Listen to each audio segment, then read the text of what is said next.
कहते हैं लत छोटी हो या बड़ी, लत लत होती है। लत इंसान को कहीं का नहीं छोड़ती। ऐसा ही कुछ हुआ कार्तिक सहगल के साथ। अपनी जुए की लत में कार्तिक ने अपना घर बार सब कुछ खो दिया। बचा तो सिर्फ गांव का वो एक घर और मैं, यानी उनका इकलौता बेटा। मेरा नाम अनुज है। आज मेरी उम्र 21 साल है और जब मैं 5 साल का ही था तब मैंने अपनी माँ को खो दिया और अपने शहर वाले घर को पापा ने नहीं बख्शा। तो मैं और पापा अपने गांव के उस घर में रहने आए। घर छोटा था लेकिन कर्जदारों से छुटकारा मिल गया यहाँ आने के बाद पापा को। खैर, तवज्जो देने वाली बात मेरे साथ गांव में ये हुई कि मुझे गांव वालों से एक बहुत ही अजीब कहानी सुनने को मिली। एक चुड़ैल की कहानी। ये सुनकर मुझे सच में हंसी आई कि रात को गांव में एक चुड़ैल घूमती है मर्द की तलाश में, और अगर कोई मर्द उसे नज़र आ जाए तो वो उसे मार देती है। गांव में भी कमाल होता है, ऐसी कहानियाँ हमेशा चलती रहती है। मैंने ये बात पापा को बताई तो उन्होंने मुझसे कहा कि मैं ऐसी बातों पर ध्यान न दूं। लेकिन एक रात जब मैं अपने कमरे में लेटकर दिव्या से चैट कर रहा था तभी मुझे एक आवाज़ सुनाई दी। वक्त रात के 11:30 का था और पापा अक्सर 10 बजे तक सो जाते थे। तो ये दरवाज़ा खोलने की आवाज़ किसने की, यही जानने के लिए मैं अपने कमरे से बाहर निकला तो पाया पापा दरवाज़ा खोलकर घर से बाहर निकल चुके थे। मैंने आवाज़ लगाई लेकिन शायद पापा नींद में चल रहे थे तो मेरी आवाज़ उन्हें सुनाई नहीं दी। मैं उनके पीछे पीछे घर से बाहर निकला तो मुझे समझ आया कि क्यों पापा को मेरी आवाज़ सुनाई नहीं दे रही थी, क्योंकि बाहर गली में हाथ से इशारा करके पापा को पास बुलाती हुई मेरी माँ खड़ी थी। इतने सालों बाद अपनी मरी हुई माँ को अचानक सामने देख मेरी आंखें फटी की फटी रह गई। पापा के पीछे पीछे मैंने माँ की तरफ 4 कदम लिए और पापा उनसे 10 कदम ही दूर थे कि तभी माँ का चेहरा अचानक से बदला और उसकी आंखें बिल्कुल सफ़ेद हुई। चेहरे से मांस निकलकर लटकने लगा और उसके ऊपर से वो जहरीली मुस्कान मेरे रोंगटे खड़े कर रही थी। लेकिन बावजूद सामने खड़ी उस दिल दहला देने वाली चुड़ैल के मेरे पापा उसकी तरफ चले जा रहे थे। मैं ज़ोर से चीखा और पापा उसी के साथ मानो पापा की बेहोशी सी टूटी और वो वहीं खड़े होकर पूरी तरह कांपने लगे। गली में खड़ी वो चुड़ैल पापा को देखकर अपने उसी भयानक चेहरे के साथ हल्की हल्की मुस्कान मुस्कुराए जा रही थी। शायद पापा को तब दौरे पड़ रहे थे, इसीलिए मैं हिम्मत जुटाकर उनके पास पहुंचा और जैसे तैसे उन्हें सहारा देकर घर के अंदर लेकर आया। और जब दरवाज़ा बंद कर रहा था तब मैंने देखा वो चुड़ैल अभी भी गली में खड़ी हमारी तरफ देख एक जहरीली हंसी हंसे जा रही थी। और जैसे ही मैं दरवाज़ा बंद करके पलटा तो पाया पापा मेरे सामने एकदम सीधे खड़े थे। अब उन्हें न कोई दौरा पड़ रहा था और न ही उनके चेहरे पर कोई भाव था। पापा बस बड़ी बड़ी अपनी गुमसुम आँखों से मेरी तरफ देख रहे थे। ये देख मुझे बड़ा अजीब लगा और मैंने पूछा, क्या हुआ पापा? तो पापा ने एक अजीब सी आवाज़ में मुझसे कहा, कुछ नहीं, सो जा तू। और इतना कहकर पापा अपने रूम में गए और दरवाज़ा बंद कर लिया और मैं भी अपने कमरे में जाकर लेट गया। लेकिन नींद तो मुझे क्या ही आने वाली थी। और जो चेहरा मैंने आज देखा वो देखने के बाद किसी की भी रातों की नींद उड़ जाना लाजमी था। लेकिन डर से भी ज़्यादा मुझे एक सवाल और तंग कर रहा था कि आखिर उस चुड़ैल के दिखने से पहले जो मुझे मेरी माँ दिखाई दे रही थी, आखिर वो क्या था? एक छलावा या मेरा कोई वहम? खैर, ऐसे ही सोच सोच और डर में वो रात बीती। अब मुझे गांव वालों की वो बात याद आ रही थी कि उस चुड़ैल को जो कोई देखता है वो उसे मार देती है। मुझे मेरे पापा की बहुत चिंता हो रही थी। मैं सुबह होते ही उठकर पापा के कमरे की तरफ गया। दरवाजे पर पहुंचकर देखा कमरे का दरवाज़ा ज़रा सा खुला था और मैंने हाथ रखकर धीमे से दरवाज़ा पूरा खोला तो अंदर जो मैंने देखा उस पर यकीन कर पाना मेरे लिए मुश्किल था, क्योंकि अंदर पापा एक लाल पर्दा अपने आप पर किसी साड़ी की तरह लपेट कर आईने के सामने बैठे थे। दरवाज़ा खुलने की आवाज़ से पापा ने मेरी तरफ गौर फरमाया और एक अजीब सी हंसी हंसकर मुझसे कहा, वो आ चुकी है, वो मुझे लेने आ गई है और ज़रूर मुझे लेकर जाएगी, हाँ लेकर जाएगी मुझे। पापा को वो पागलपन मैं नहीं देख सकता था। मैंने दरवाज़ा बाहर से बंद कर दिया और गांव के उन लोगों के पास गया जिन्होंने मुझे उस चुड़ैल के बारे में बताया था। गांव के उन बुज़ुर्ग लोगों को मैंने सारी बात बताई तो उन्होंने मुझसे कहा कि उस चुड़ैल ने ठीक वैसे ही मेरे पापा को अपना शिकार बनाया है जैसे पहले गांव के 4 लोगों को भी बनाया था, और जिसकी वजह से गांव में दहशत फैली है। लेकिन इन सब के बीच मुझे एक बात गौरतलब लगी कि जिस किसी को भी उस चुड़ैल ने मौत के घाट उतारा है वो शादीशुदा था और उसकी बीवी की मौत बहुत पहले ही हो चुकी थी। वैसे चुड़ैल को तो मैंने भी देखा था, लेकिन इस वक्त मुझे मेरी ज़रा भी फिक्र नहीं थी। मैंने गांव वालों से मदद मांगी तो उन्होंने इस बला से दूर रहना ही ठीक समझा, लेकिन मुझे तो कुछ करना ही था। मैं तुरंत वहां से उल्टे पैर घर पहुंचा और घर पहुंचते ही पापा के कमरे से आती वो हलचल मुझे साफ साफ महसूस हुई। मैंने दरवाज़ा न खोलकर खिड़की से अंदर झांकने की कोशिश की और मैंने देखा पापा बिस्तर पर बैठे हवा में कुछ बातें कर रहे थे। मुझे मुझे मुझे मुझे मुझे मुझे माफ़ कर दो, मुझे माफ़ कर दो, मुझे मारने से तुम्हें क्या मिलेगा, मुझे माफ़ कर दो। मैं दौड़कर रूम के अंदर गया। पापा को शायद मेरी मौजूदगी का एहसास नहीं हुआ था। वो अभी भी हवा में देखते हुए बातें किए जा रहे थे। मैंने इधर उधर नज़रें दौड़ाई। कमरे में ऐसा कोई नहीं था जिससे पापा बात कर रहे थे। मुझे लगा पापा पागलपन की सारी हदें पार कर चुके हैं। लेकिन जब मेरी नज़रें छत की ओर गई तब एकदम से मेरी रगों में बहता खून ठंडा पड़ गया, क्योंकि छत पर वही चुड़ैल पंखे पर बैठी थी। उसकी वो सुर्ख सफ़ेद आंखें और चेहरे का वो खटा फटा लटकता मांस और उसके काले और भद्दे मुंह से टपकती लार को देखकर मुझे अंदर तक डर महसूस हो रहा था। मैं इतना तो समझ चुका था कि मेरे पापा की जान खतरे में है। उस चुड़ैल ने पंखे से ही अपना एक हाथ नीचे लटकाया और उसी के साथ पापा का दम घुटने लगा और वो बिस्तर पर पूरी तरह छटपटाने लगे। मेरी समझ में कुछ नहीं आ रहा था कि मैं क्या करूं, लेकिन फिर भी मैंने वो किया जो हर बेसहारा इंसान करता है। मैंने हनुमान चालीसा का जाप शुरू किया। जय हनुमान ज्ञान गुण सागर, जय कपीस तिहुँ लोक उजागर, रामदूत अतुलित बलधामा, अंजनी पुत्र पवन सुत नामा, महावीर विक्रम बजरंगी। और वो चुड़ैल पंखे पर बैठी बैठी थरथराने लगी। उसकी थरथराहट के साथ पंखा भी जोर जोर से हिलने लगा और पापा का छटपटाना भी बंद हुआ और पंखे पर बैठी वो चुड़ैल छटपटाती हुई चीखने लगी और उसका एक काला धुआं सा बना और खिड़की को तोड़ता हुआ वो धुआं कमरे से बाहर निकल गया और छत से एक कागज़ हवा में लहराते हुए पापा के सीने पर आकर गिरा। पापा शायद बेहोश हो चुके थे। मैंने वो कागज़ उठाया। उसमें पापा की हैंडराइटिंग थी। मैं कार्तिक सहगल।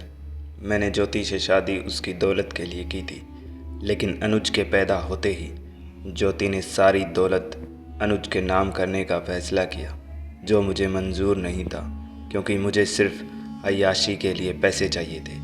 इसीलिए मैंने ज्योति को मार दिया और वो सारी दौलत भी मैंने जुए में उड़ा दी। ये कागज़ पढ़ने के बाद एक पल में पापा के लिए मेरा प्यार नफ़रत और गुस्से में बदला और मैं किचन में गया, झूरा उठाया और बिस्तर पर पड़े कार्तिक सहगल के सीने पर चढ़कर बैठा और बैठते ही उसकी आंखें खुली और जैसे ही उस कमीने ने मेरा नाम पुकारा, मैंने वो झूरा उसकी दाईं आंख में घोंप दिया और उसकी वो सुकून देने वाली चीख सुनकर उसकी दूसरी आंख में भी मैंने वो चूरा घोंप दिया। वो चीख। मैंने चूरा उसकी गर्दन में गाड़ा और चीर डाला सीने तक। उसकी वो कानों के पर्दे फाड़ देने वाली चीख से मुझे मेरी माँ को मिल रही शांति महसूस हो रही थी। मुझे मेरी माँ को मिल रहा सुकून महसूस हो रहा था। मेरी माँ दरवाजे पर खड़ी मुझे देख रही थी। मैं अनुज सहगल आज पागल खाने में हूँ और मैं यहाँ खुश हूँ क्योंकि ढोंग भरी दुनिया से दूर यहाँ मैं मेरी माँ के साथ रहता हूँ। कहते हैं उस गांव में उन लोगों की मौत आज भी होती है जिन्होंने नारी की भावनाओं को ठेस पहुँचाई है। चुड़ैल की वो दहशत गांव में आज भी बरकरार है। डर जब इंसान के भीतर घर करता है तो उस इंसान को भगवान ही याद आते हैं और इसीलिए हम अपनी गाड़ियों में अपने अपने भगवानों की छोटी तस्वीरें रखते हैं। मेरा नाम शिव प्रसाद है और ये घटना तब की है जब मैं ट्रक चलाता था, लेकिन उस एक हादसे के बाद मैंने अपना ये ड्राइवरी का काम पूर्ण रूप से त्याग दिया। वो 21 जुलाई 2009 की रात। आज भी मैं वो किस्सा याद करता हूँ तो मेरी धड़कनें तेज हो जाती हैं। उस रात मेरे साथ एक हेल्पर भी था जिसका नाम सदन था। हमें एक घर का सामान एक शहर से दूसरे शहर तक लेकर जाना था। सफ़र लगभग 400 किलोमीटर का था। हमने दोपहर में सफ़र शुरू किया और रात के करीबन 10 बजे हम उस घर पहुँचे जहाँ हमें वो सामान पहुँचाना था। और वहाँ पहुँचने के बाद हमें पता लगा कि उस घर में कुछ देर पहले ही एक बुज़ुर्ग की मौत हुई है। तो उस घर के मालिक ने हमें अनुरोध किया कि आज रात हम उनके घर पर ही ठहरें, सुबह होते ही वो ट्रक खाली करवा लेंगे। वैसे मैं मैयत के घर में रुकना तो नहीं चाहता था, लेकिन इंसानियत के नाते मैं उनकी मजबूरी भी समझता था। इसीलिए मैंने सदन से विचार विमर्श करके उस घर में ही रात गुजारने का निर्णय किया। उनका घर शहर से बाहर ही था, इसीलिए वहाँ एक अजीब सी शांति पसरी पड़ी थी और शांति को तोड़कर घर के अंदर से आती वो 2-4 औरतों के रोने की आवाज़ डर का माहौल पैदा कर रही थी। खैर, घर का मालिक हमें घर के अंदर लेकर गया। तब मैंने और सदन ने एक हैरान करने वाला दृश्य देखा। जिस व्यक्ति की मृत्यु हुई थी उसे ज़मीन पर लेटाकर उसकी गर्दन तक चद्दर डाल रखी थी और उसके आसपास घेरा बनाकर बैंड बाजे वाले बैठे थे। ये सब देखकर सदन ने मेरी तरफ और मैंने सदन की तरफ देखा। तभी घर के मालिक ने हमसे कहा, आइए मेरे साथ आइए। वो हमें ऊपर के कमरे में लेकर गया। कमरे में धूल मिट्टी थी। शायद यहाँ शिफ्ट होने के बाद इन लोगों ने यहाँ सफाई नहीं की थी, लेकिन कमरे में एक लंबा और चौड़ा बिस्तर था जिस पर मैं और सदन आराम से सो सकते थे। उस घर के मालिक ने हमें खाने की पूछी, लेकिन मैयत के घर में क्या ही खाते, इसीलिए मैंने बोल दिया कि हमने कुछ देर पहले ही खाना खाया है। वो चला गया और मैं और सदन पानी पीकर सो गए और दिन भर की थकान के चलते कुछ ही देर में हमारी आँख भी लग गई, लेकिन ज़्यादा देर तक लगी नहीं रह सकी। नीचे से आती वो तेज बैंड बाजे की आवाज़ सुनकर मैं और सदन उठकर बिस्तर पर बैठे। सदन ने मेरी तरफ देखकर कहा, ये कुछ अजीब नहीं है? मैंने कहा, चलो देखते हैं।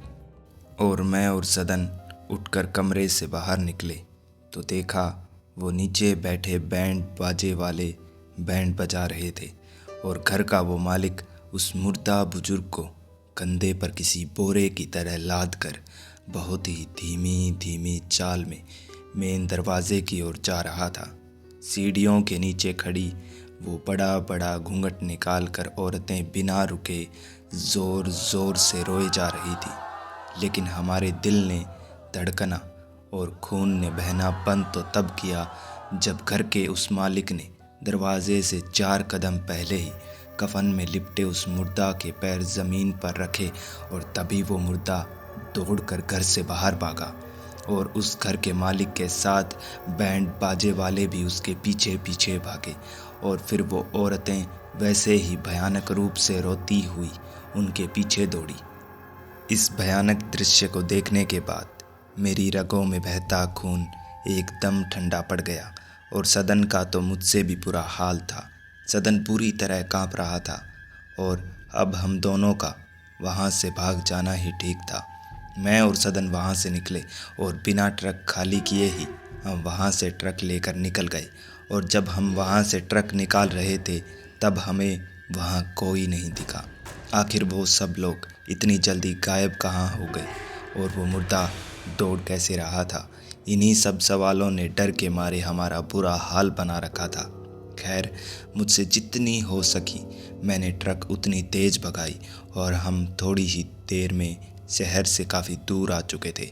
रात के अंधेरे में उस सुनसान जंगली रास्ते से गुजरते हुए भी अब काफ़ी डर लग रहा था।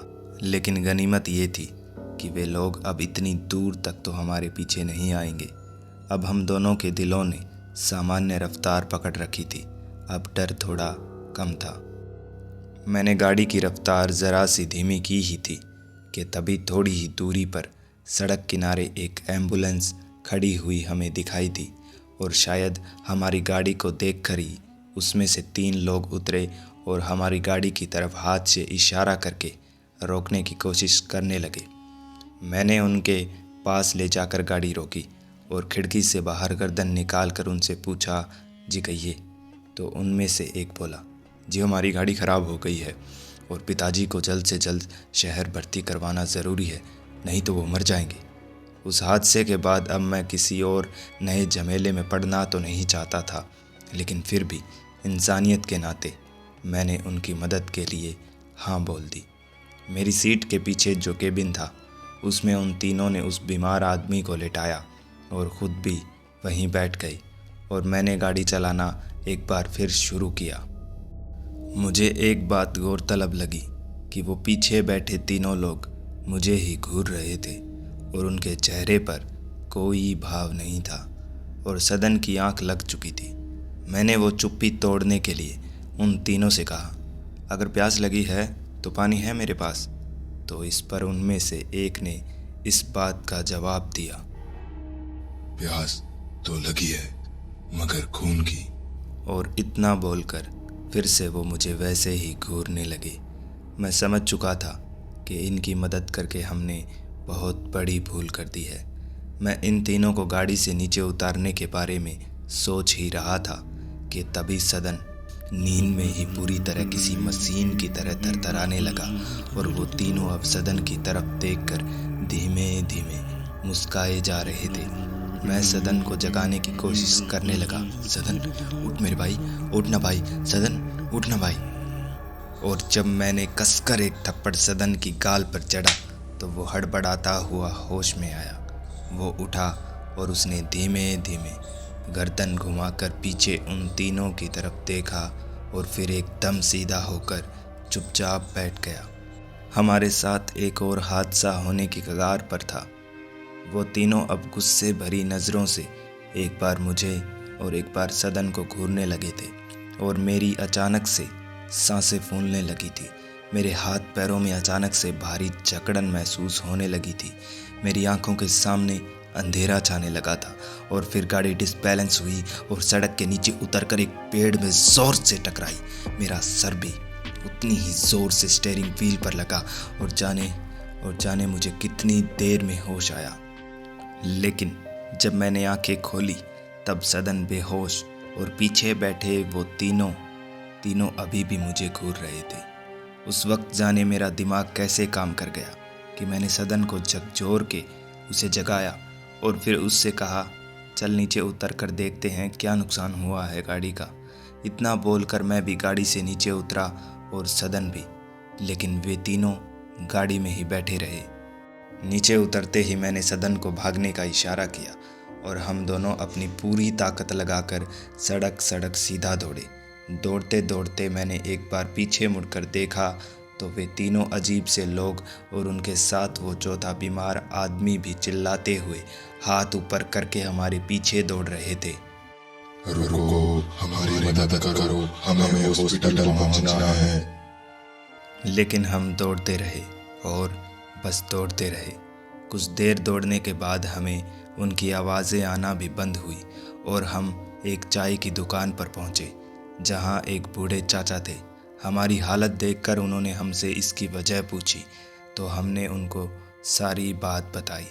उन्होंने हमें बताया कि इस सड़क पर 4 आत्माएं रहती हैं जो आते जाते मुसाफिरों को परेशान करती है और किसी किसी को तो अपने घर भी लेकर जाती है। चाचा की ये बात सुनने के बाद हमने रात वहीं गुजारी और अगली सुबह जाकर वहाँ से अपनी गाड़ी निकाली। वक्त पर माल नहीं पहुँचा, इसीलिए हमें नौकरी से निकाल दिया गया और उसके बाद से मैंने ड्राइवर की नौकरी पाने की चाह भी नहीं रखी। अगर आप भी पेशे से ड्राइवर हैं तो सुनसान जगहों पर, सुनसान रास्तों पर ज़रा संभल कर रहिएगा, क्योंकि हादसे बताकर नहीं होते। मैं अरुण और मेरी बीवी तनीषा, हमने एक अच्छी खासी कीमत चुकाकर वो नया घर खरीदा। घर काफ़ी बड़ा और आलीशान था। घर के बाहर एक छोटा सा गार्डन और गार्डन में एक सूखा हुआ पेड़। पहली ही रात थी उस घर में हमारी, जब मैं और तनीषा अपने बेडरूम में दिन भर की थकान के चलते आराम से सो रहे थे। तब मेरी ऐसे ही नींद टूटी तो पाया कि तनीषा बिस्तर पर नहीं थी और बेडरूम का दरवाज़ा भी खुला था। तो मैं बेडरूम से बाहर निकल कर आया तो पाया हॉल में भी तनीषा कहीं नहीं थी और मेन दरवाज़ा भी खुला था। इस वक्त तनीषा बाहर क्या करने गई होगी, यही सोचकर मैं भी घर से बाहर निकला और जो देखा वो देखकर मुझे बहुत अजीब लगा, क्योंकि तनीषा गार्डन वाले उस सूखे पेड़ के नीचे अपने घुटनों पर अपना माथा रख कर बैठी थी। मैं तनीषा को पुकारते हुए आगे बढ़ा, लेकिन शायद तनीषा को मेरी आवाज़ सुनाई नहीं दी। इसीलिए मैंने जाकर तनीषा के कंधे पर हाथ रखा और तभी अचानक तनीषा ने मेरी तरफ गर्दन उठाकर गुस्से भरी नज़रों से मुझे देखा। मैं 2 कदम पीछे हटा और तभी तनीषा ने एक बदली सी आवाज़ में मुझसे कहा, क्यों आया है यहाँ? मैंने तनीषा का कंधा पकड़ उसे 3-4 बार झकझोरा, होश में आओ तनीषा, होश में आओ। तो तनीषा एकदम से मानो नींद से जागी हो और इधर उधर देखकर कहने लगी, मैं यहाँ कैसे आई? मैंने उससे कहा कि वो यहाँ नींद में चलकर आई है और उसे घर के अंदर ले जाकर बेडरूम में सुला दिया। मैंने भी इस हादसे की वजह नींद और थकान ही समझी। अगले दिन सुबह उठे तो तनीषा ने इस बात का मुझसे कोई जिक्र नहीं किया और मैंने भी इस बारे में कोई बात न करना ही ठीक समझा और मैं तैयार होकर ऑफिस के लिए निकल गया। दिन में 2-3 बार तनीषा से मेरी बात भी हुई और तब तक सब ठीक भी था, लेकिन जब घर पहुंचा तो 2-3 बार आवाज़ लगाने के बाद भी तनीषा ने मेरा कोई जवाब नहीं दिया। मैं बेडरूम की ओर गया और दरवाज़े को धकेल कर खोलने की कोशिश करने लगा, लेकिन दरवाज़ा अंदर से बंद था और तभी अचानक बेडरूम के अंदर से एक अजीब सी आवाज़ आने लगी। मैंने दरवाज़ा पीटना शुरू किया, दरवाज़ा खोलो तनीषा, तनीषा दरवाज़ा खोलो तनीषा। लेकिन मेरे चीखने चिल्लाने का भी जब कोई असर नहीं हुआ तो दरवाजे को तोड़ना ही मुझे ठीक लगा। मैंने दरवाजे पर ज़ोर ज़ोर से अपना कंधा 2-3 बार मारा और जब दरवाजे के अंदर की कुंडी टूटी तो मैंने बेडरूम में पाया कि तनीषा बेड पर लेटी किसी मछली की तरह तड़पे जा रही थी। मैंने दौड़कर तनीषा को अपनी गोद में लिटाया और उसे संभालने की कोशिश करने लगा और एक बार फिर कल रात की ही तरह तनीषा की बेहोशी सी टूटी और उसने छटपटाना बंद किया। आंखें खोलकर उसने मुझसे पूछा, क्या हुआ अरुण? ऐसे जैसे उसे कुछ पता ही न हो। आज का हादसा मेरी चिंता का विषय ज़रूर था और मेरी कुछ समझ नहीं आया जब मैंने बाहर गार्डन के सूखे पेड़ के नीचे देखी वो सूखी पत्तियां बेड पर भी देखी। खैर, उस रात चिंता के मारे मैं सो नहीं पाया और अगले दिन सुबह ही तनीषा को लेकर एक दिमागी डॉक्टर के पास गया तो डॉक्टर ने यही बताया कि तनीषा बिल्कुल ठीक है, चिंता करने लायक कोई बात नहीं है। डॉक्टर की बात सुनकर मुझे बहुत राहत महसूस हुई। कल रात का हादसा तनीषा के किसी बुरे सपने का परिणाम होगा, यही सोचकर मैं तनीषा को लेकर घर पहुंचा। मैंने तनीषा को घर पहुंचते ही चाय बनाने को कहा और मैं वॉशरूम की ओर गया हाथ मुंह धोने के लिए। हाथ मुंह धोकर मैं वॉशरूम से बाहर आया तो देखा तनीषा ने तो किचन खोला ही नहीं था और मेन दरवाज़ा भी खुला था। इसका मतलब तनीषा बाहर गई है। मैंने दरवाजे पर जाकर देखा तो मुझे अब गुस्सा आया, क्योंकि तनीषा उसी पेड़ के नीचे खड़ी एक बार अपनी गर्दन ऊपर पेड़ की सूखी टहनियों की ओर कर रही थी और एक बार नीचे पेड़ की जड़ की तरफ। मैं गुस्से में गया तनीषा तक और उसका हाथ पकड़कर उसे खींचता हुआ घर की तरफ लाने लगा, लेकिन मैं तनीषा को कुछ दूरी तक ही खींच पाया था और फिर उसके बाद मैं तनीषा को हिला भी नहीं पाया। अचानक तनीषा में इतनी ताकत कैसे आई, यही देखने के लिए मैं तनीषा की तरफ पलटा तो देखा अपनी तिरछी तिरछी नज़रों से तनीषा मुझे देखती हुई गुस्से भरे स्वर में मुझसे बोली, हाथ छोड़ मेरा। तनीषा की वो बदली आवाज़ सुनकर एकदम से मेरे हाथ से तनीषा का हाथ छूट गया। तनीषा गर्दन झुकाकर चुपचाप घर के अंदर चली गई, लेकिन तनीषा के बर्ताव में आए इस बदलाव की एक भारी चिंता मुझे सताने लगी थी। खैर, मैं पीछे पीछे तुरंत घर में घुसा तो देखा तनीषा सीढ़ियों से होकर ऊपर की तरफ जा रही थी।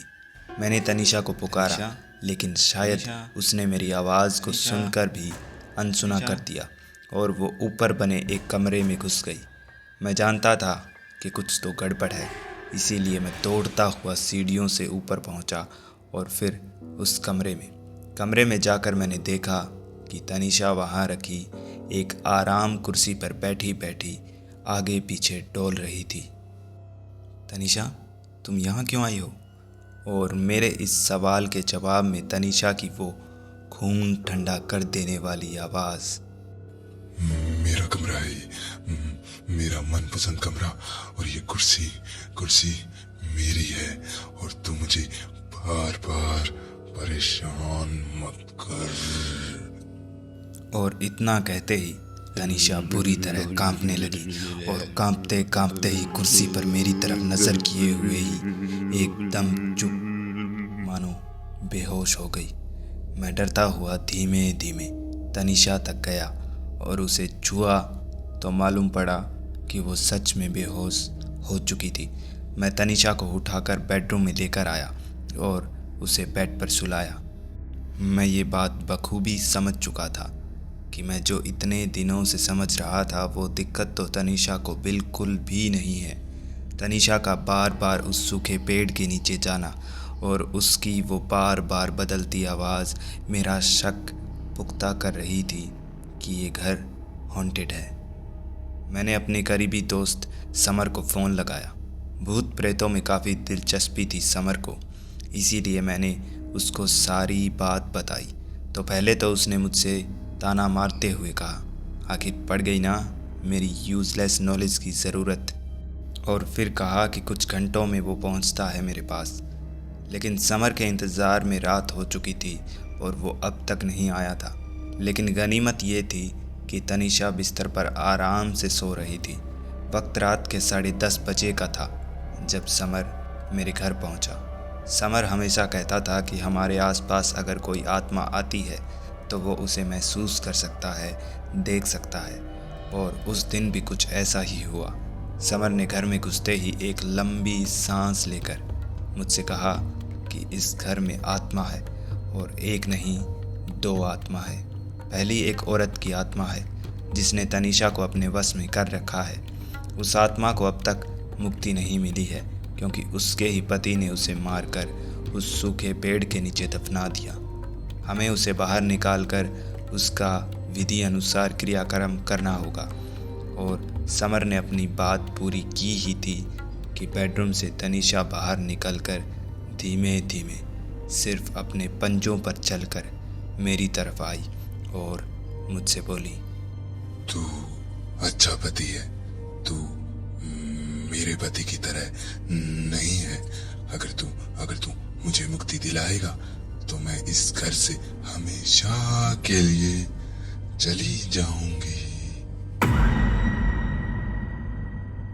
और फिर मैंने और समर ने उस पेड़ के नीचे खुदाई करके हड्डियों का वो ढांचा निकाला और उसका अंतिम संस्कार किया। लेकिन समर ने बताया था कि इस घर में 2 आत्मा है। लेकिन बाद में समर ने बताया कि शायद वो कोई उड़ती रूह होगी, इसीलिए वो दूसरी आत्मा को ज़्यादा देर तक महसूस नहीं कर पाया। मैं, तनीषा, अब बिल्कुल ठीक हूँ। वैसे मुझे याद नहीं कि मैंने अरुण के साथ क्या हरकतें की और उसे क्या क्या बोला, लेकिन अब मैं अपने पूरे होश में हूँ। लेकिन कल रात जब मैं और अरुण बेड पर आराम से सोए हुए थे तो बर्तनों की आवाज़ से मेरी आँख खुली। मैंने देखा कि बिस्तर पर अरुण नहीं था और बर्तनों के हिलने डुलने की आवाज़ लगातार किचन से आए जा रही थी।